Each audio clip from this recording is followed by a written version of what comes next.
natin dito sa litrato ni Sandro Marcos na ipinapakita po nila, mga kababayan.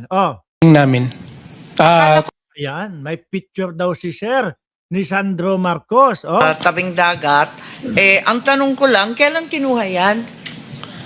Same po pagdating namin. Ayun daw yung picture, mga kababayan. Nakita natin. Ano po? Putik na yan. Nasaan ang maleta dyan? Yari kayo, huwag kayong magpapapicture. Ito alam natin, sikat ngayon ang 18 Marites, mga kababayan. Wag na wag kayong magpapapicture sa 18 Marites. Baka magaya po kayo dito. Kung selfie man yan, totoo, sasabihin, baka kayo, pati kayo, kasama na sa tumanggap ng maleta.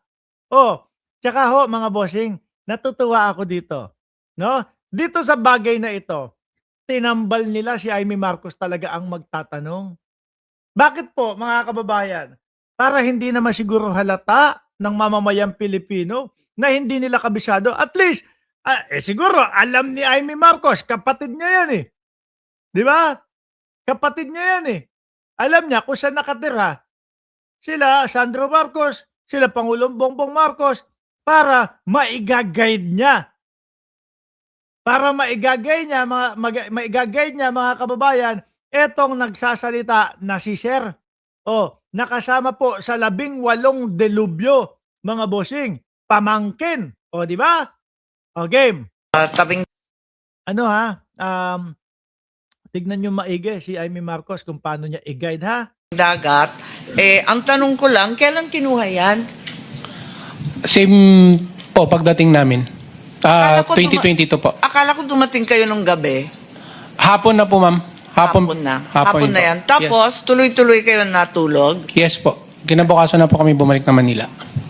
Kinabukasan kayo lumipad. Pero may dala kayong mga maleta. Iniwan na ninyo doon? Yes po yun. Kanino po? Di ba tayo mabibigyan ng mga patunay at ng mga litrato at ng mga ebidensya nitong mga ito? Na talagang yung kumbaga talagang makukumbinsi tayo. Hindi yung, asan yung maleta? Selfie lang yan eh. Tipong kulang-kulang ho na ganon, mga bossing.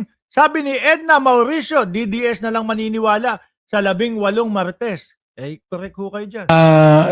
Diyan po sa bahay po, ang nag-receive po ma'am si Kong Sandro na po eh. Hindi ko pa alam kung kanina niya po Okay. Video. Nire-receive yung maleta, ipinapasok sa bahay. Miski na picture na nga lang eh. Hindi yung parang selfie lang dyan. May ikalawang picture yata. Sige yan. Ayip may ikalawang picture yata. Kunyari, hindi walang alam, Ito yata hindi nasa Ilocos. Sino to? Sino yan? Andali, ano yan? Sino yan? Picture. Si Pangulo ba yan? Ako din po yun, Your Honor. Saan yan? Hindi po. Sandali, si Pangulong Bongbong Marcos yun, di ba? Kung di ako nagkakamali, mukhang medyo bata ng itsura eh. No? Ayan. Sino yung picture na yan? Si Pangulo, di ba? Tama ho ako. Yan. Pangulo.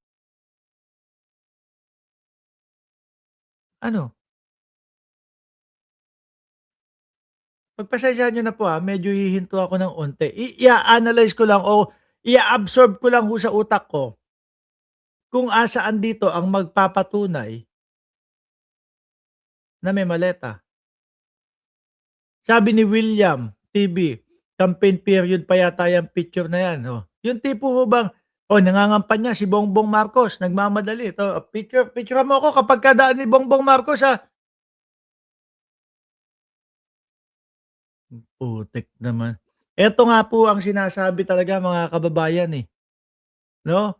Ako, sabi ko sa inyo, pabor na pabor sa akin, sa mga vloggers, yung imbitahan sa Senado ang mga Marites. Pabor in a way na paldo ang mga vlogger. Mataas ang magiging revenue ng mga vlogger mga kababayan, kay YouTube. Pangalawa, magiging kwela may katatawanan tayong mapapanood po, mga Boss Chief Amo Sir. Kaya lang, ang talo, buong Pilipinas. Sayang ang pera ng taong bayan. Sasabihin, si Bongbong Marcos pinadalan ng maleta, ipapakita sa inyong picture, etong putang inang picture na ito. Abadga, anak ng putik talaga, oo. Nakita niyo ho pinaggagawa nitong mga senador na ito? Nakita niyo po ang pinaggagawa ng senador na ito? Magkano ang gastos ng Senado bawat araw? 25 milyong piso. Tapos eto po, ganito ang makukuha natin sa kanila. Sabi ni Danilo Espejo, hindi pwedeng resibo yan, Boss Mark. Ano laman ng maleta? Magse-second dimension si Tams niyan. Di po ba? Sabi ni Annalyn, ang lutong pasensya na po, no? Yung mga ganyang expression po, hindi natin maiiwasan eh. Kasi, yan, marinig natin 25 milyong piso ang gastos sa kada araw sa Senado. Tapos, sasabihin, eto? Sige nga, sabi ni Ricardo, di maano, maawa na kayo sa mga Pilipino, mga senador na ang pinaglilingkuran, mga Duterte, di ang taong bayan. Correct! Tuloy mo nga ito, paliwanag mo nga ito. Kung paano mo nasabi na ito ay Aimee, baba. Anak ng putik naman, ang baba talaga ng pagkatao mo. Paano mo masasabi na ito ay makakapagpatibay na si Bongbong Marcos ay tumanggap ng maleta? Din po yun, Your Honor. Saan yan? Hindi po yan sa Ilocos. Wala nga. Sa Manila po, hindi ko alam kung saan po na area po yun. Okay, so pagtitipon lang yan? Walang delivery dyan? Wala po. Anak ng pitong kuba naman, Marcoleta. Ba't ho Marcoleta? Sabi sa atin ni Marcoleta, ano daw? Wag daw nating ikorap ang ating mga mata. Ano makikita namin dito, Marcoleta? Eto.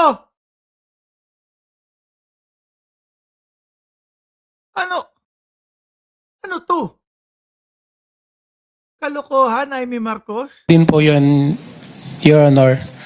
Saan yan? Talagang pinapalalim nyo pa yung mga ganyang litrato? Hindi po yan sa Ilocos. Wala nga. Sa Manila po, hindi ko alam kung saan po na area po yun. Okay, so pagtitipon lang yan? Walang delivery dyan? Wala po. Okay, bakit kayo nandun? Invitation po. Ibig sabihin, mga kababayan, ang babaw ng mga ang babaw umimbestiga nitong mga senador natin na ito, itong kalahati na ito. Kay Kong Saldi nun po, ni Presidente po. Okay, dati may mga picture din sa loob ng eroplano. Parang may nakita ako dati na nasa social media, pero kung mahanap lang ninyo lahat sana ng picture, isumitin na rin ninyo kay chairman at sa ating committee para kompletong-kompleto. Baka kahit si Jimmy Bondok ang baka kahit yung pinakamahinang lawyer, mga kababayan ang tumingin yan, hindi tatanggapin bilang resibo yan Thank you. Kapag may nahanap pa kayo, please pakibigay na lang. So we enter this as part of the body of evidence po. Ilayo pa ka, Aimee! Itatago daw ho bilang parte ng ebidensya, mga kababayan. Ayos! Ibang klase ho ito, mga kababayan. Itong kalahati ng mga senador na ito, ay nako, andali ho. Mamamayang Pilipino, ay atras ko lang Mamamayang Pilipino, itatago daw po, nasan ba yun? Itatago daw po ni Aimee Marcos ng yung Blue Ribbon Committee, hindi ko makita Ito, bilang parte daw po ng ebidensya, mga kababayan. Anak na putik talaga kayo. Ibang klase kayo. Malupit. Oh, tuloy natin. Nasa social media, pero kung mahanap lang Oh, Kayo pong lahat na nagkusa na pumunta rito kahit na alam ninyo na ang gagawin ninyo ay maaring magdulot sa inyo ng mga bagay na hindi makakabuti sa inyo at sa inyong pamilya kagaya ng nangyari kay puta pala.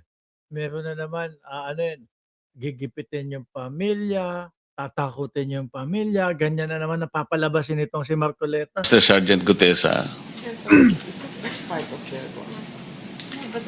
Kahit na gano'n ang iniisip ninyo, anong nagbunsod Ano kaya, no?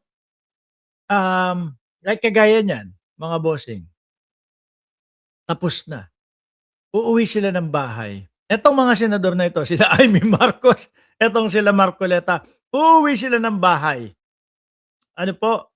Tapos papanoorin nila, mga boss chief sir, yung ginawa nila sa Senado ngayong araw. Mapapanood nila yung sarili nila. Tapos titignan nila, mababasa at mapapanood nila. O eto, itatago na natin ito bilang parte ng ebidensya. Natatawa ho kaya sila sa sarili nila, mga bossing chief sir? Music story, yan na ba ang pangburol na so? Di ba? Uy, grabe ka kay Marcoleta. Pero hanggang ngayon hinihintay ko po yung sinasabi ni Marcoleta na huwag tayong kukurap. sa inyo para dumating kayo rito, lalong-lalo na sa panahon pa naman na ang Senado ay nagkakaroon ng sabihin na nating siguro, paano ba natin i-describe ang nangyayari sa atin ngayon? Magulo ang Senado. Magulo ang Senado. Oh, email na kinakancel ni Senator Mo ay hindi nagkakaroon na ng hindi pagkakaunawaan sa parte ng kanilang gawain. Bakit pa rin kayo nagkusa na pumunta rito? Pwede po ako ang sumagot para sa expect na namin yan, Baligod. No? Expect na natin na si Baligod do ang sasagot dyan, mga kababayan. aming Hindi, lahat. gusto ko muna, Senator. isa muna Kasi yun yung pinaka-master na script nila kay Baligod. Yung 18 marites, siguro mahirap po at hindi kayang kumabisado ng script.